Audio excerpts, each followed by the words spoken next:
All right, guys, welcome back to the Joe Danger Show.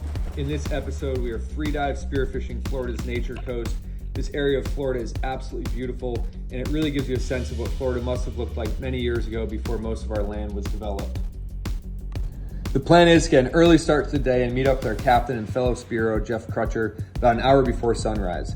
For those that do not know Jeff, he is a spearfishing gear guru at Neptonics, and he's also a freedive instructor based out of the greater Tampa Bay area. He was actually my level 1 freedive instructor many years ago. So make sure to visit him at Neptonics or give him a shout on social media if you're interested in learning how to freedive safely. Jeff owns a badass old school Mako powered with a single 350 horsepower engine. This boat flies and it's an absolute fish killing machine. I'm joined again by fellow Spearos Clay and Ollie, with Mr. Sam Cook behind the camera again. And of course, Jeff's dog Jasper is going to come along for the ride too. As the sun rises, you can see the beauty of this area, which many people refer to as real Florida. The river is fed by crystal clear spring waters, and there's many large palm trees scattered throughout the tall coastal grasses. Just absolutely beautiful, especially watching the sunrise.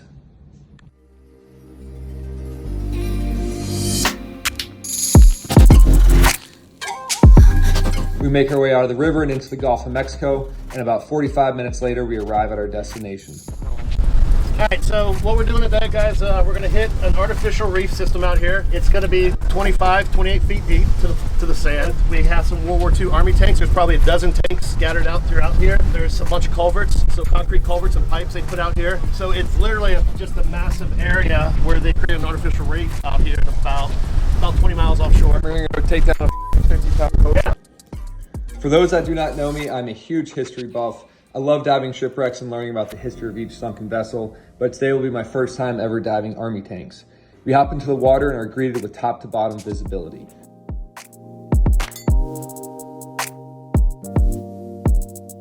Right off the bat, Sam and I find a tank and notice quite a few mangrove snappers swimming around it. There's an especially big one inside of the tank. I decide not to shoot because if I miss, I'll most likely bend my new shaft. But as I'm breathing up for my next dive, Sam swims over and somehow persuades me to shoot inside the tank at the big mangrove snapper.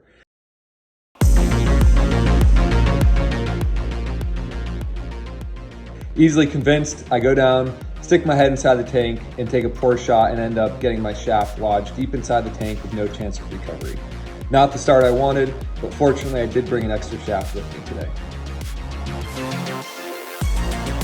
After tying a brand new shaft to my spear gun, I take my time on the surface breathing up and make another drop. I see a culvert and decide to slowly swim towards it and take a look inside. I get my gun ready in case there's a fish to shoot, and sure enough, there's a solid mangrove snapper. I squeeze the trigger and make a great shot and secure my first fish of the day.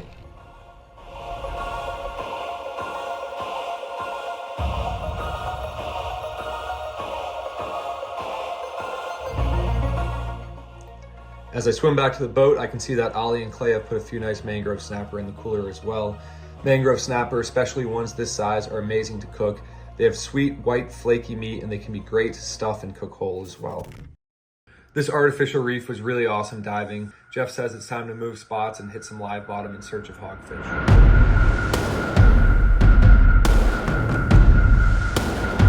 We arrive at our next destination, and once again we're greeted with top to bottom visibility. The bottom here reminds me a little bit of the Bahamas with its live bottom, ledges, and stone outcroppings. We all hop in the water, and just like that, Clay shoots a nice male hogfish. For those not familiar with hogfish, they are delicious and renowned for their flaky white meat. They can be difficult to catch though because of their strange shaped mouth, but they are fairly easy to spear if you can find them. Alright, it's time for me to get on the board here. On this dive, I make my way straight to the bottom and lay on the rocky structure below. I make a few grunts and scratch the rocks in front of me in hopes that it might attract a shooter hog. And sure enough, in the distance I can see the brown snout of a male hogfish swimming my way. Hogfish are certainly not the smartest fish in the sea, that is for sure. So I take my time and make a perfect shot.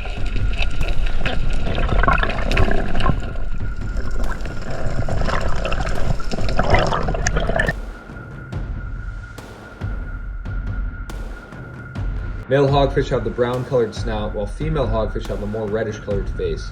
Fun fact about hogfish, they are known as a sequential hermaphrodite. This means that they have the ability to switch from female to male once they reach a certain size.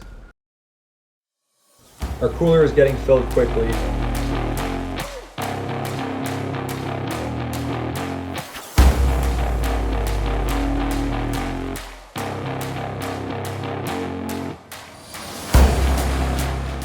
And after putting a few more fish in the boat, we decided to head back to the dock.